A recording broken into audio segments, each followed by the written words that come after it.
નમસ્કાર મિત્રો, ચેનલનું નામ છે વંદે સંસ્કૃતમ. હું પાઠક હિરેન આપ સૌનું ચેનલમાં સ્વાગત કરું છું. આજના વિડીયોમાં આપણે 10મા ધોરણના સંસ્કૃત વિષયનો 14મો નાટ્યપાઠ કે જેનું નામ છે ક ઇદમ દુષ્કરમ કુર્યાત, આ પાઠનો અભ્યાસ કરીશું. સૌપ્રથમ પાઠના નામનો અર્થ સમજીએ તો કહ અર્થાત કોણ, ઇદમ અર્થાત આ અથવા તો આવું, દુષ્કરમ, દુષ્કરમ એટલે કે અઘરું, જેને મુશ્કેલીપૂર્વક કરી શકાય એવા કાર્યને દુષ્કર કાર્ય કહેવામાં આવે છે. તો ક ઇદમ દુષ્કરમ કુર્યાત, કુર્યાત અર્થાત કરે, આવું દુષ્કર કાર્ય કોણ કરે. અહીં એક સુંદર એવું નાટકનો અંશ આપેલો છે, જે નાટક મુદ્રા રાક્ષસ નામના ગ્રંથમાંથી લેવામાં આવ્યું છે. તો પ્રસ્તાવનામાં ખાસ કરીને ઐતિહાસિક અમુક બાબતોનો ઉલ્લેખ કરેલો છે કે ઈસવીસન પૂર્વે 4થી શતાબ્દીમાં મગધમાં નંદવંશનું રાજ્ય હતું. ઈસવીસન વર્ષોની શરૂઆત થઈ તે પહેલાંની વાત છે. તો ઈસવીસનની 4થી શતાબ્દીમાં અર્થાત ઈસવીસન વર્ષોની શરૂઆત થઈ એના 400 વર્ષ પહેલાં મગધ નામનો એક પ્રદેશ છે, ત્યાં નંદવંશનું રાજ્ય હતું. નંદવંશ કોને કહેવામાં આવે કે જે રાજાઓના નામની પાછળ નંદ શબ્દ લાગતો હોય એવા રાજાઓ છે, એના જે શાસન સમય હોય એને નંદવંશ કહેવામાં આવતો હતો. તો નંદવંશનું એ રાજ્ય હતું એ સમયે. જેવી રીતે અહીં ધનાનંદની વાત આવશે. મગધની રાજધાની પાટલીપુત્રમાં જન્મેલા વિષ્ણુગુપ્તે નંદના અત્યાચારી શાસનનો અંત કર્યો. હવે મગધ રાજ્યના રાજધાની હતી જેનું નામ હતું પાટલીપુત્ર. તો આ પાટલીપુત્રમાં જેનો જન્મ થયેલો છે એવા વિષ્ણુગુપ્ત, અહીં વિષ્ણુગુપ્ત એવું નામ આપ્યું છે, એના નામ માટે બીજા શબ્દ પણ વપરાય છે. કૌટિલ્ય પણ એને કહેવામાં આવે છે અને એને ચાણક્ય પણ કહેવામાં આવે છે. તો વિષ્ણુગુપ્ત, કૌટિલ્ય, ચાણક્ય આ એક જ છે. તો એ ચાણક્યએ અર્થાત વિષ્ણુગુપ્તએ નંદના, ધનાનંદ પૂરું નામ છે, તો ધનાનંદના અત્યાચારી શાસનનો અંત કર્યો. ધનાનંદ છે ખૂબ જ અત્યાચારી હતો, પૈસાનો લોભી હતો, જે પૈસા માટે એની પ્રજા છે એને રંજાડતો હતો, એના ઉપર અત્યાચાર કરતો હતો.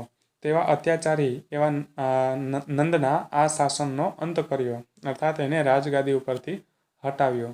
એની કથા આપણે જાણીએ છીએ કે ચંદ્રગુપ્ત, કે જે નાનો એવો પહેલાંના સમયમાં એક નોકરી કરતો, એક સેવક હતો, દાસ હતો, તો એમાંથી એને રાજા બનાવ્યો એણે. આ વિષ્ણુગુપ્ત તક્ષશિલા વિદ્યાપીઠમાં રાજનીતિ શાસ્ત્રના આચાર્ય હતા. વ્યવસાયે આ વિષ્ણુગુપ્ત અર્થાત આ ચાણક્ય છે એ એક શિક્ષક હતા. તક્ષશિલા વિદ્યાપીઠ કે જે પહેલાંના જે કોઈ પણ વિશ્વવિદ્યાલયો છે એમાંની એક પ્રખ્યાત વિદ્યાપીઠ છે. તો તક્ષશિલા વિદ્યાપીઠમાં રાજનીતિ શાસ્ત્ર નામનો જે વિષય છે એના એ આચાર્ય અર્થાત શિક્ષક હતા.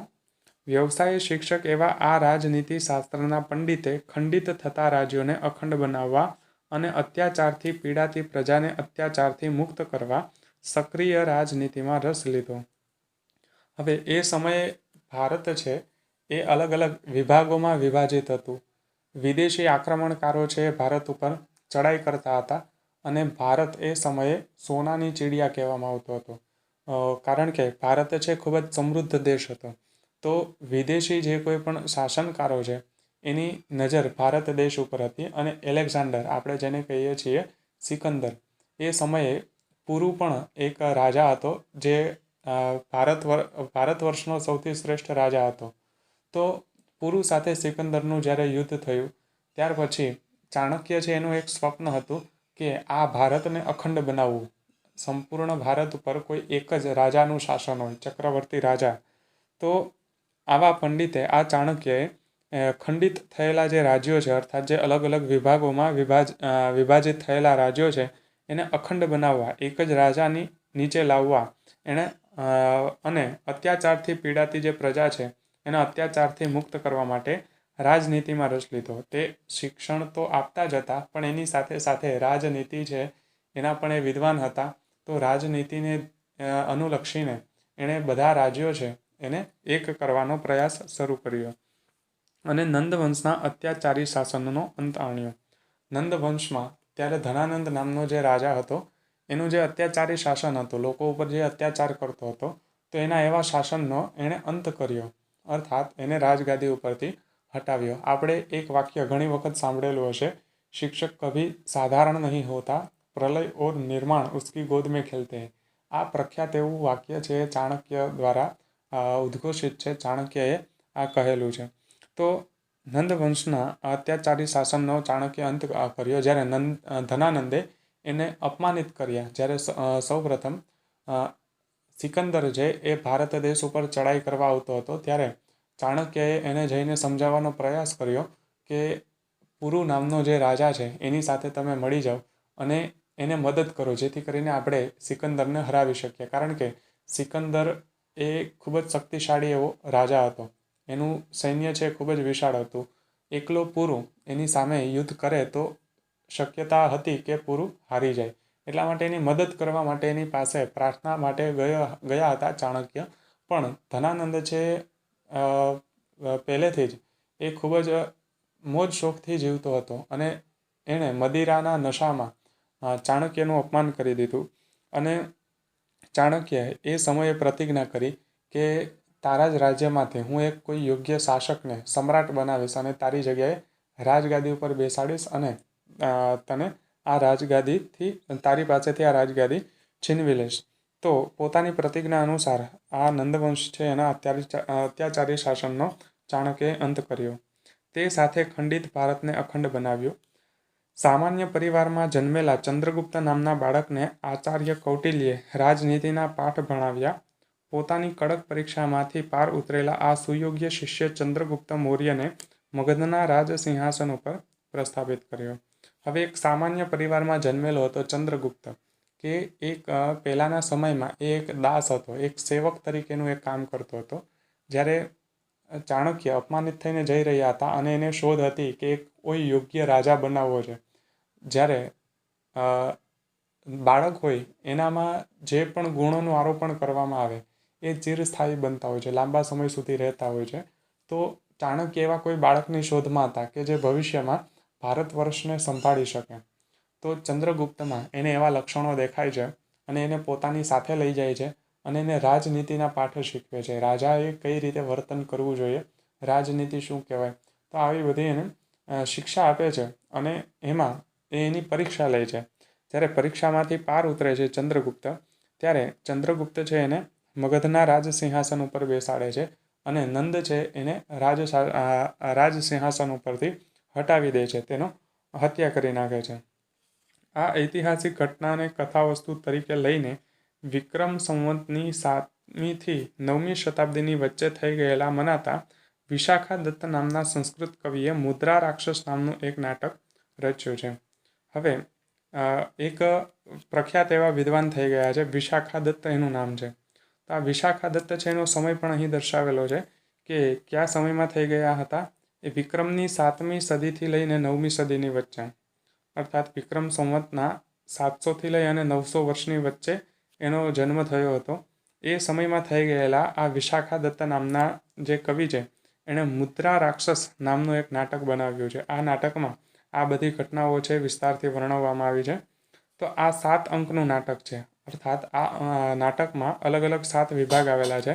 તો એ નાટકમાં પ્રથમ અંકમાંથી આ દ્રશ્ય પસંદ કરી અને સંપાદિત કરીને પ્રસ્તુત પાઠ તૈયાર કરવામાં આવ્યો છે। તો એમાંથી આ કથાવસ્તુ લીધેલું છે। અહીં આપણે જે પાઠનો અભ્યાસ કરવાનો છે એ પાઠ આ મુદ્રા રાક્ષસના પહેલા અંકનો એક નાનકડો એવો ભાગ છે, એને સંપાદિત કરીને અર્થાત એમાં થોડા સુધારા વધારા કરી અને અહીં આપણે પાઠના રૂપમાં આપ્યું છે। નંદ રાજાનો રાક્ષસ નામનો એક અમાત્ય હતો। જે ધનાનંદ હતો એને ત્યાં રાક્ષસ નામનો એક અમાત્ય અર્થાત એક મંત્રી હતો, એનું નામ જ રાક્ષસ હતું, પણ આમ તો એ સારો એવો મંત્રી હતો। તેના ગુણો પણ વર્ણવેલા છે। અમાત્ય છે રાક્ષસ છે કેવો હતો, ખૂબ જ સજ્જન હતો, એ વફાદાર હતો અને પ્રજાવત્સલ હતો। તે ખૂબ જ સજ્જન અર્થાત સારો માણસ હતો, વફાદાર હતો અર્થાત મગધ રાજ્યના સારા કાર્યો કરવાની એની આદત હતી, અને પ્રજાવત્સલ હતો અર્થાત એ પ્રજાને પ્રિય હતો। પ્રજા જેને પ્રિય છે અથવા તો પ્રજાનો જે પ્રિય છે એને પ્રજાવત્સલ કહેવામાં આવે।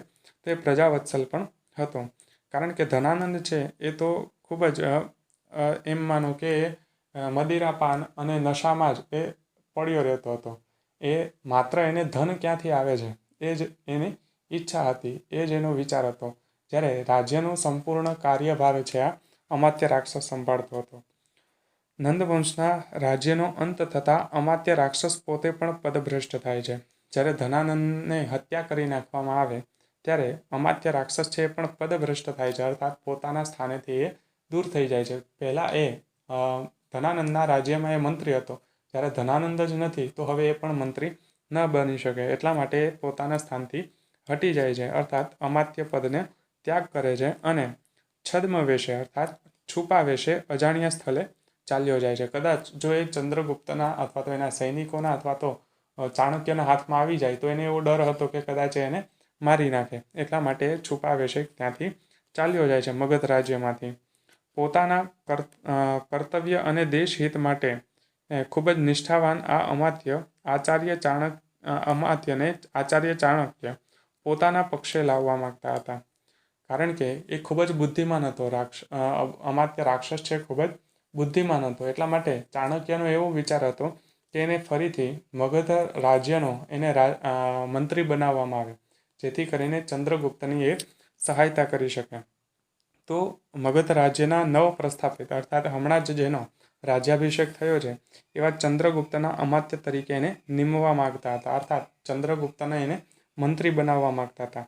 આ એક મોટું સાહસ કહેવાય કે અત્યાર સુધી જે અમાત્ય રાક્ષસ હતો એ ચંદ્રગુપ્ત અને ચાણક્યનો એમ કહી શકાય કે એનો શત્રુ હતો, પણ ચાણક્ય છે એટલા બુદ્ધિશાળી હતા કે શત્રુને પણ એ ચંદ્રગુપ્તના અમાત્ય તરીકે બનાવવા માગતા હતા.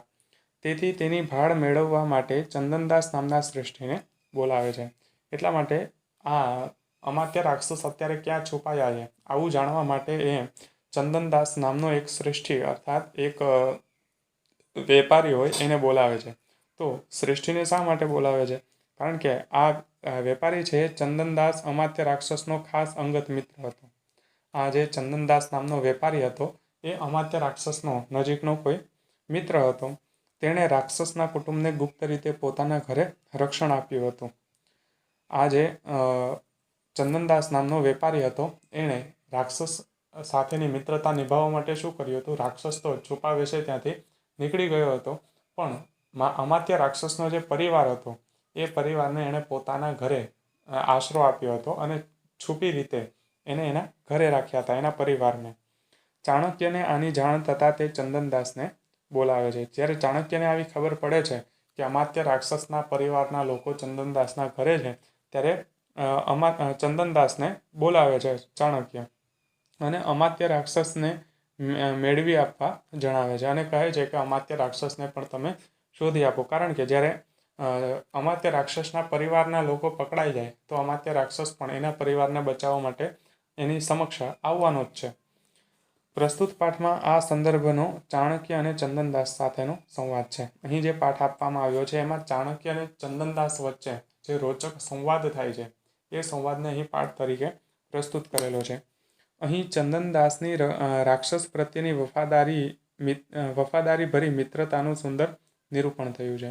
અહીં આ કથાનક દ્વારા ચંદનદાસ અને અમાત્ય રાક્ષસ વચ્ચે કેટલી ઘનિષ્ઠ મિત્રતા હતી એ આપણે જોઈ શકીએ છીએ કે એના મિત્રના પરિવારનું રક્ષણ કરવા માટે ચંદનદાસ છે પોતાનો પ્રાણનો ત્યાગ કરવા પણ તત્પર થઈ જાય. પોતાના પરિવારને હાનિ પહોંચશે, પોતાને પણ પ્રાણ ત્યાગવાનો વારો આવશે આવો ખ્યાલ છે, છતાં પણ ચંદનદાસ છે એ અંત સુધી ચાણક્યને અમાત્ય રાક્ષસના પરિવારને સોંપતો નથી. તો મિત્રતા ખાતર એ સર્વસ્વનો બલિદાન કરવા માટે તૈયાર થઈ જાય છે.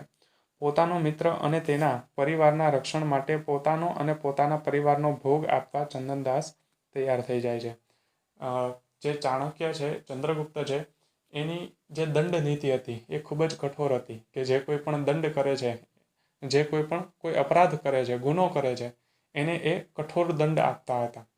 તો ચંદનદાસને ખબર છે કે એની આ જે પ્રવૃત્તિ છે એ ચંદ્રગુપ્તની વિરોધી છે એની આ પ્રવૃત્તિ, છતાં પણ એ પોતાની મિત્રતાની ખાતર એ રાજાના વિરોધમાં ઊભો રહે છે અને અમાત્ય રાક્ષસના પરિવારને છેક સુધી સોંપતો નથી. એનું પરિણામ એને ખબર છે કે જો એ આવું કરશે તો એને મૃત્યુદંડ મળશે, એના પરિવારના લોકો છે એ પણ પરેશાન થશે, છતાં પણ માત્ર ને માત્ર મિત્રતા ખાતર એ એના પરિવારને પોતાની જાતને પણ દાવ પર લગાવે છે. અને મિત્ર તો પોતાના પ્રાણથી પણ એને વધારે પ્રિય છે. એનો જે મિત્ર અમાત્ય રાક્ષસ છે એને પ્રાણથી પણ વધુ પ્રિય છે એવું એ પુરવાર કરી આપે છે, અર્થાત એવું એ સાબિત કરી આપે છે. મિત્ર પ્રત્યેની ચંદનદાસની આ ભાવના પ્રત્યે ચાણક્ય મનોમન પ્રસન્નતા અનુભવે છે. ચંદનદાસ જ્યારે અમાત્ય રાક્ષસ માટે અર્પણ કરવા, સર્વસ્વ અર્પણ કરવા માટે તૈયાર થઈ જાય છે ત્યારે મનોમન તો ચાણક્ય છે, કૌટિલ્ય છે અથવા તો વિષ્ણુગુપ્ત છે એ પણ ચંદનદાસની જે આવી ભાવના છે એના પ્રત્યે ખુશ થઈ જાય છે કે ભલે એ વિરોધી છે તો છે, પણ એનામાં એટલી વફાદારી તો છે જ કે પોતાના મિત્ર માટે પોતાના પરિવારને પણ, પોતાના પ્રાણને પણ એ જતો કરવા માટે તૈયાર છે. એટલા માટે ખુશ થાય છે કે ખરેખર જો ચંદ્રગુપ્તને આવા જો કોઈ સેવકો મળે, આવા કોઈ મિત્રો મળે તો એનું રાજ્ય છે એ પણ પ્રગતિ સાધી શકે છે. સંવાદોમાં આવતા વાક્યોમાં વપરાયેલા વિદ્યાર્થકૃદંતના રૂપોનો પણ અભ્યાસ કરવાનો છે. અહીં આ પાઠમાં વિદ્યાર્થકૃદંતના ક્રિયાપદોનો સારો એવો પ્રયોગ થયેલો છે. તો ક્યાં ક્યાં વિદ્યાર્થકૃદંતનો પ્રયોગ થયો છે એ પણ આપણે જોતા જઈશું.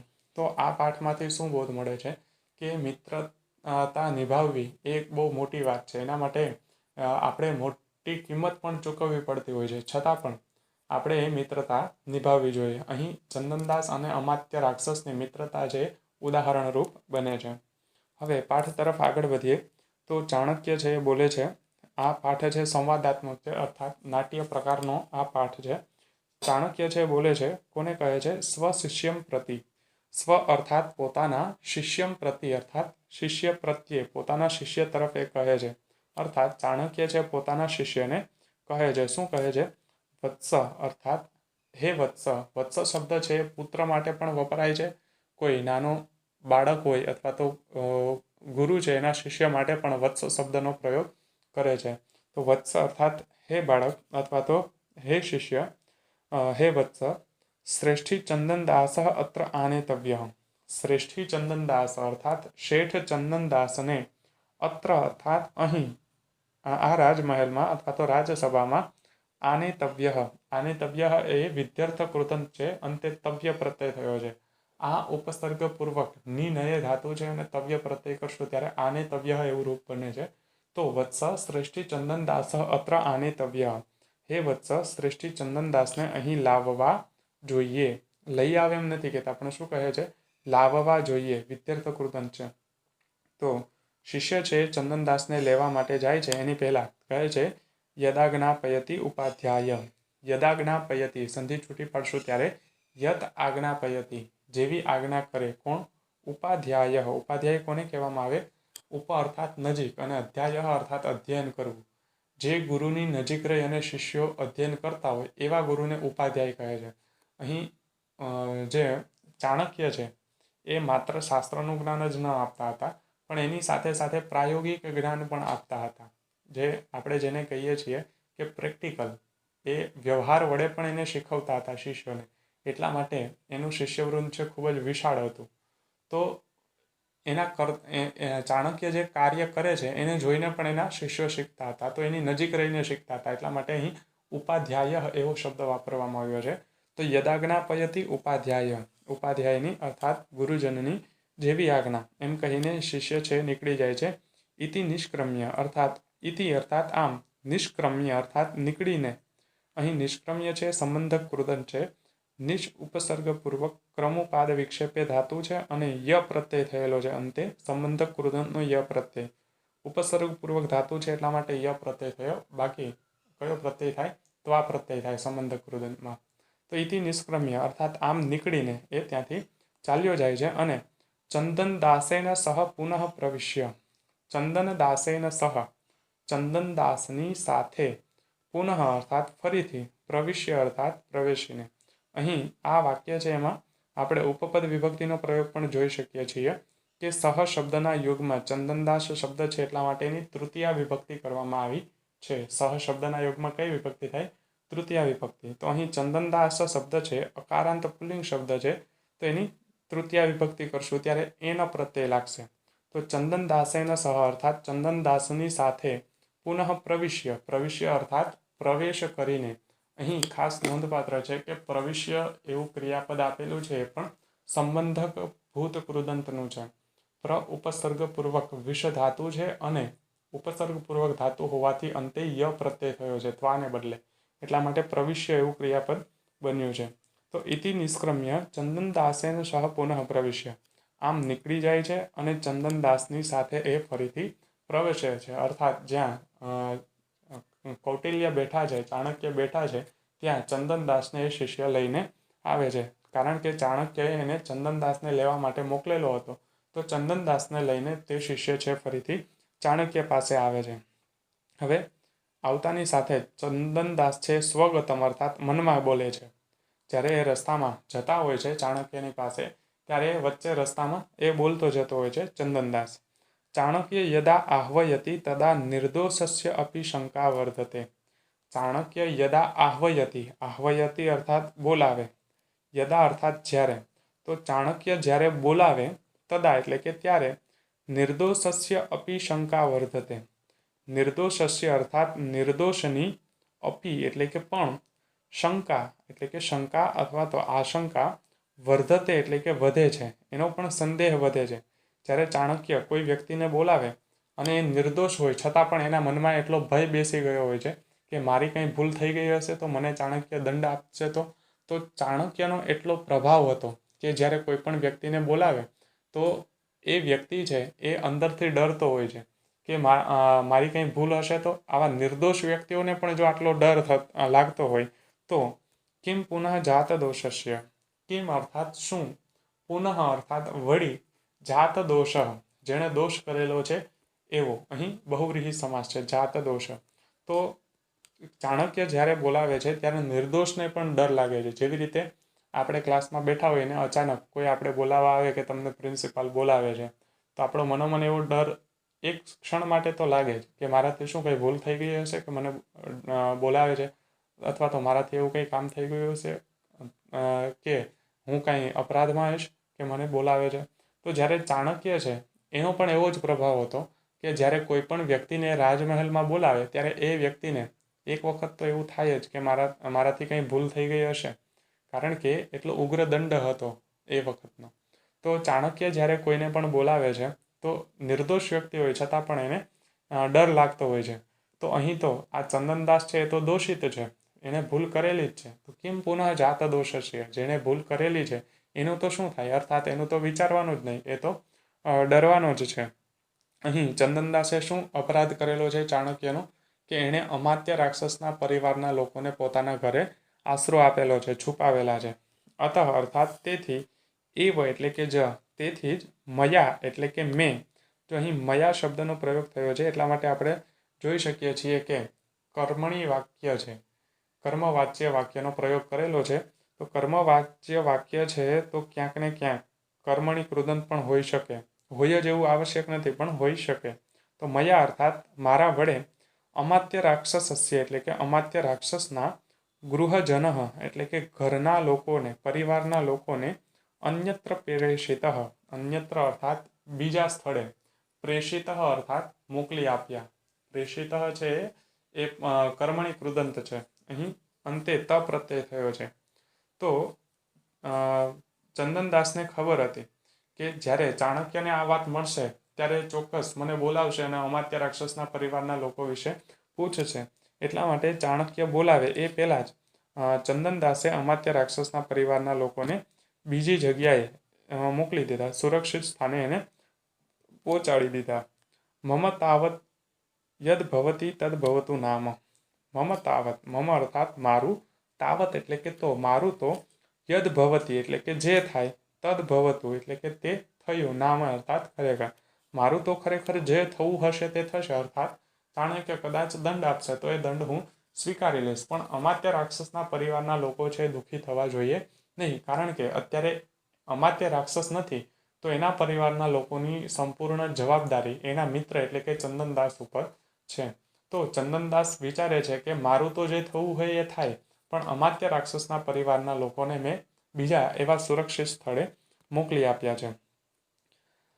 ત્યાર પછી આગળ વધીએ. શિષ્ય કહે છે ભો શ્રેષ્ઠીન ઇતઃ ઇતઃ, ભો શ્રેષ્ઠીન અર્થાત હે શેઠ, ઇતઃ ઇતઃ ઇતઃ અર્થાત આ બાજુથી અથવા તો આ તરફથી, તો એને માર્ગ દર્શાવે છે કે આ તરફથી આપણે જવાનું છે. તો ભો શ્રેષ્ઠીને અર્થાત હે શેઠ, ઇતઃ ઇતઃ આ બાજુથી અથવા તો આ તરફથી. ત્યારે ચંદનદાસ કહે છે અયમ આગતોસ્મિ, સંધિ છૂટી પાડશું ત્યારે અયમ આગતઃ અસ્મિ, આ હું આવ્યો છું. અહીં આગતઃ એવો શબ્દ વાપરેલો છે. તો આગતઃ છે એ કયો કૃદંત છે? કર્મણી કૃદંત છે અને તે ત પ્રત્યય થયો છે. આ ઉપસર્ગ પૂર્વક ગમરૂ ગતો ધાતુ છે અને ત પ્રત્યય થયો છે. તો આગતઃ એવું શબ્દરૂપ બન્યું છે. તો અયમ આગતોસ્મિ, આ હું આવ્યો છું. ઉભૌ પરિક્રામતઃ, બંને ફરે છે અર્થાત ચાણક્ય તરફ એ જવા આગળ વધે છે. ત્યાં શિષ્ય છે એ બોલે છે, જે ચાણક્યનો શિષ્ય છે એ કહે છે, ચાણક્યને સંબોધીને કહે છે ઉપાધ્યાય અર્થાત હે ઉપાધ્યાય, હે ગુરુવર, અયમ શ્રેષ્ઠી ચંદનદાસ, અયમ અર્થાત આ, શ્રેષ્ઠી અર્થાત શેઠ અને ચંદનદાસ એટલે કે ચંદનદાસ છે.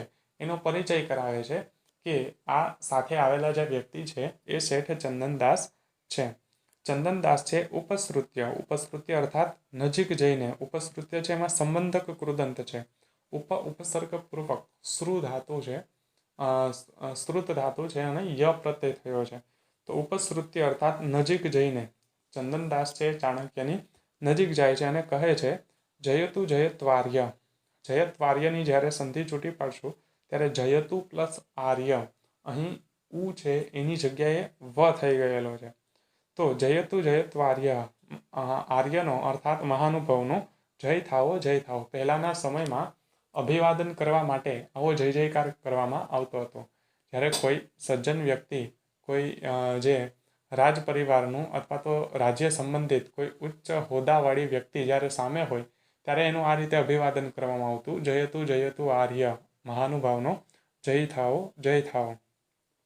ત્યારે ચાણક્ય કહે છે, એનું સ્વાગત કરે છે, શ્રેષ્ઠીન સ્વાગતમ તે, શ્રેષ્ઠીન અર્થાત હે શેઠ, તે સ્વાગતમ તે અર્થાત તમારું અને સ્વાગતમ અર્થાત સ્વાગત છે. હે શેઠ તમારું સ્વાગત છે. ઈદમ આસનમ, સંધિ છૂટી પાડશું ત્યારે ઈદમ પ્લસ આસનમ, ઈદમ એટલે કે આ અને આસનમ એટલે કે આસન છે, આ આસન છે. તત્ર સ્થાતવ્યમ, તત્ર એટલે કે ત્યાં, તે આસન પર, સ્થાતવ્યમ, સ્થાતવ્યમ અર્થાત બેસવું જોઈએ. બેસો એમ નથી કહેતા, શું કહે છે? બેસવું જોઈએ અર્થાત વિધ્યર્થ કૃદંત છે. સ્થા ધાતુ છે અને તવ્ય પ્રત્યય થયેલો છે, તો વિધ્યર્થ કૃદંત છે સ્થાતવ્યમ. આ આસન છે ત્યાં તમારે બેસવું જોઈએ. અહીં ચાણક્ય છે એ ચંદનદાસનું સ્વાગત કરે છે કે હે શેઠ તમારું સ્વાગત છે અને આ આસન છે એ આસન પર તમારે બેસવું જોઈએ અર્થાત તમે આ આસન પર બેસો. ચંદનદાસ કહે છે યદાર્ય આજ્ઞાપયતિ, જો વેપારીને પણ ખબર છે કે એણે દોષ કરેલો છે અને એ ડરે પણ છે, છતાં પણ એની વાણીમાં વિનમ્રતા કેટલી છે કે શરૂઆતથી જ જ્યારે ઉતાવળ કરવામાં આવે ત્યારે કોઈ પણ કામ બગડી જતું હોય છે તો જઈને સીધો એ પોતાની વાત રજૂ નથી કરતો. એને મનમાં શંકા છે કે કદાચ ચાણક્ય એટલા માટે જ એને બોલાવેલો છે, છતાં પણ સીધો વાતનો ફોડ નથી પાડતો. શરૂઆતમાં એ વિનમ્રતા પણ દર્શાવે છે. યદાર્ય આજ્ઞાપયતિ, યદાર્ય સંધિ છૂટી પાડશું ત્યારે યત પ્લસ આર્ય, યત એટલે કે જે, આર્ય એટલે કે મહાનુભાવ અને આજ્ઞાપયતિ અર્થાત આજ્ઞા કરે, અર્થાત મહાનુભાવની જેવી આજ્ઞા, તમારી જેવી આજ્ઞા. એણે શું આજ્ઞા કરેલી છે કે આસન પર બેસવું જોઈએ, તો તે ઉપવિષ્ટ, ઉપવિષ્ટ અર્થાત બેસી જાય છે. ઉપવિષ્ટ શબ્દ છે એમાં કર્મણી કૃદંત છે. તો એવો પ્રશ્ન થાય કે કર્મણી કૃદંતમાં તો અંતે તહ પ્રત્યય થવો જોઈએ, તો અહીં ટ પ્રત્યય થયો છે. એવું શા માટે થયું છે? કારણ કે અહીં આગળ જે મૂર્ધન્ય શ આવેલો છે, તો મૂર્ધન્ય શ પછી જો ત આવતો હોય તો એની જગ્યાએ ટ થઈ જશે. તો ઉપવિષ્ટ અર્થાત બેસે છે. તો ચંદનદાસ છે એ આસન પર બેસી જાય છે. ત્યારબાદ ચાણક્ય છે હવે વાત શરૂ કરે છે. અપી પ્રચીયંતે સમવ્યવહારાણામ વૃદ્ધિ લાભાવહ, જો વાતની શરૂઆત કઈ રીતે કરવી એ અહીં શીખવા જેવું છે કે ચાણક્યને ચંદનદાસ સાથે ઘણી બધી ચર્ચાઓ કરવી છે, છતાં પણ એ શરૂઆત ક્યાંથી કરે છે વાતની? એના ક્ષેમ કુશળ પૂછીને, એને હેમખેમ છે કે નહીં એવું પૂછીને એ વાતની શરૂઆત કરતા હોય છે. તો કહે છે અપી પ્રચીયંતે, અપી અર્થાત આપણે અહીં સુધી જ્યાં સુધી ભણ્યા છીએ ત્યાં સુધી અપી શબ્દ છે એનો અર્થ પણ લેતા આવ્યા છીએ, પણ એક નિયમ હંમેશા યાદ રાખવાનો કે વાક્યની શરૂઆત જો અપી શબ્દથી થતી હોય તો એ વાક્ય હંમેશા પ્રશ્નાર્થ હોય, પ્રશ્નવાચક હોય. તો જ્યારે વાક્યની શરૂઆતમાં અપી શબ્દ આવે ત્યારે અપી શબ્દનો શું અર્થ લઈશું? શું. પણને બદલે શું અર્થ થશે? શું. તો અપી અર્થાત શું. પ્રચીયંતે, પ્રચીયંતે એટલે કે વૃદ્ધિ પામી રહ્યા છે, વધી રહ્યા છે. સમવ્યવહારાણામ એટલે કે તમારા વ્યાપારના, સમવ્યવહાર અર્થાત વ્યાપાર, અને વૃદ્ધિ લાભા વહ, વૃદ્ધિ લાભા, વૃદ્ધિ અને લાભ દ્વંદ્વ સમાસ છે. વહ અર્થાત તમારા. તો તમારા વ્યવહારના, તમારા વ્યાપારમાં વૃદ્ધિ અને લાભ તો વધી રહ્યા છે ને, અર્થાત તમને આર્થિક રીતે વૃદ્ધિ અને લાભ પ્રાપ્ત થઈ રહ્યા છે વેપારથી. ત્યારે ચંદનદાસ કહે છે સ્વગતમ. સ્વગતમ એટલે કે મનમાં બોલે છે. નાટકમાં આમ તો એ મોટેથી જ ઉચ્ચારણ કરતા હોય છે જે કોઈ પણ પાત્ર હોય છે, કારણ કે તો જ પ્રેક્ષકોને ખ્યાલ આવે છે કે આ કંઈક બોલે છે મનમાં. બાકી જ્યારે અભિનેતા મનોમન વિચારી લે તો પ્રેક્ષકોને એનો ખ્યાલ નથી આવવાનો. તો જે સ્વગતમ હોય છે એ પણ પાત્ર તો મોટેથી જ બોલે છે, પણ એ બીજા કોઈ જે રંગમંચ ઉપર જે કોઈ પણ પાત્રો અભિનય કરે છે એ પાત્રને એ સંભળાતું નથી. તો અહીં સ્વગતમ અર્થાત મનમાં બોલે છે ચંદનદાસ. અત્યાદરહ સંકનીય, સુંદર એવી સુક્તિ આપેલી છે, સુવિચાર આપેલો છે કે અત્યાદરહ સંધિ છૂટી પાડશું ત્યારે અતિ પ્લસ આદરહ, વધારે પડતું સન્માન, ખૂબ જ સન્માન છે. કેવું હોય છે? શંકનીય. શંકનીય શબ્દ છે વિદ્યાર્થ કૃદંત છે, અનિયર પ્રત્યય થયો છે, પણ રની જગ્યાએ વિસર્ગ થયો છે. તો શંકનીય અર્થાત શંકા યોગ્ય હોય છે. જો કોઈ વધારે પડતું આપણે સન્માન આપતું હોય ને તો આપણે સમજી જવું જોઈએ કે આમાં કંઈક શંકા રહેલી છે, એને આપણાથી કંઈક કામ હોય છે. આપણી ભાષામાં કહીએ તો જ્યારે કોઈ વધારે પડતા મસ્કા મારે છે ત્યારે આપણે ખ્યાલ આવી જવો જોઈએ કે આ વ્યક્તિને મારાથી કંઈક સ્વાર્થ છે, મારાથી કંઈક આશા છે, અર્થાત કંઈક શંકા છે. આપણે એવું થઈ જાય કે દાળમાં કંઈક કાળું છે, આ વ્યક્તિને આપણી પાસેથી કંઈક સ્વાર્થ છે એટલા માટે જ એ મસ્કા મારે છે. અને અમુક લોકોની આદત પણ ખરેખર એવી જ હોય છે કે જ્યારે પોતાનું કામ કરાવવું હોય ત્યારે આપણી સામે મીઠી મીઠી એવી વાતો કરે છે, વધારે પડતું સન્માન આપે છે. ત્યારે આપણે એમ થાય કે ના, આના જેવો તો કોઈ બીજો વ્યક્તિ નથી. પણ જ્યારે એનું કામ પૂરું થઈ જાય કે તરત જ એનો વ્યવહાર બદલી જતો હોય છે. તો કોઈ પણ વ્યક્તિ જ્યારે વધારે પડતો આદર આપે છે, વધારે પડતું સન્માન આપે છે, ત્યારે એમાં કંઈક ને કંઈક શંકા હોય કે એને કંઈક કાર્ય હશે. તો ચંદનદાસ અહીં વિચારે છે કે ચાણક્ય જેવો મહાન વ્યક્તિ અત્યારે મારા જેવા વેપારીને આટલું બધું સન્માન આપે છે, તો આમાં કંઈક શંકા છે. પ્રકાશમ અર્થાત મોટેથી બોલે છે. આર્ય, આર્ય અર્થાત મહાનુભાવ. અથકિમ, અથકિમ અર્થાત તો શું. આર્યસ્ય પ્રસાદેન, મહાનુભાવના પ્રસાદેન, પ્રસાદ અર્થાત કૃપા. જો ખાસ કરીને બે શબ્દ છે સંસ્કૃત ભાષામાં, પ્રાસાદ અને પ્રસાદ. પ્રાસાદ એટલે મહેલ થશે, જ્યારે પ્રસાદ એટલે કૃપા થશે. તો આર્યસ્ય પ્રસાદેન, મહાનુભાવની કૃપાથી અર્થાત આપની કૃપાથી, અખંડિતા અર્થાત અખંડિત, વાણિજ્ય અર્થાત વેપાર. વાણિજ્ય અર્થાત શું થશે? વેપાર. તો તમારી કૃપાથી અમારા વ્યાપાર છે અખંડિત છે. ખાસ કરીને જ્યારે રાજાની ઈચ્છા હોય કે કોઈ વેપારી સારું એવું કમાઈ શકે તો જ વેપારી છે સારો એવો લાભ મેળવી શકતો હોય છે. કારણ કે જો રાજા ઈચ્છે તો એ વેપારી ઉપર વધારે પડતો કર પણ રાખી શકે છે. તો વેપારી છે જે લાભ થતો હોય તો એ લાભ તો બધો કર ભરવામાં વહી જતો હોય છે. તો અહીં જે ચાણક્ય છે અને ચંદ્રગુપ્ત છે તો એના રાજ્યમાં એણે કર છે એ ખૂબ જ ઓછા પ્રમાણમાં રાખેલો હતો. તો કહે છે કે તમારા પ્રસાદથી અર્થાત તમારી કૃપાથી મારા વેપાર છે એ અખંડિત રીતે ચાલી રહ્યા છે, ખંડિત થયા વિના ચાલી રહ્યા છે. તો હવે ચંદનદાસ છે એ મનોમન તો એવું વિચારે છે કે અહીં ચાણક્ય છે એને કંઈક કામ છે અથવા તો કંઈક વિશેષ વાત છે, પણ એ એના ભાવને પ્રકટ નથી કરતો. એ ચાણક્યની ભાષામાં જ બોલે છે. ચાણક્ય એના પ્રત્યે આદર વ્યક્ત કરે છે તો ચંદનદાસ છે એ પણ સામે આદર દર્શાવે છે એને કે તમારી કૃપા છે અને અમારા વેપાર છે સારી રીતે ચાલી રહ્યા છે. તો હવે આગળ શું થશે એ આપણે નેક્સ્ટ વિડીયોમાં જોઈશું. તો ટૂંક સમયમાં નવા પાર્ટ સાથે ફરી મળીશું. જો તમે આ ચેનલને સબસ્ક્રાઈબ ન કરી હોય તો જલ્દીથી સબસ્ક્રાઈબ કરો, લાઈક કરો. કોઈ પણ વિડીયો પાઠના રૂપમાં તમારે જોવો હોય તો તમે પ્લેલિસ્ટ ઉપર જઈને જોઈ શકો છો. તો આ જ પાઠના બીજા વિભાગ સાથે આપણે ટૂંક સમયમાં ફરી મળીશું. જય હેતુ સંસ્કૃતમ.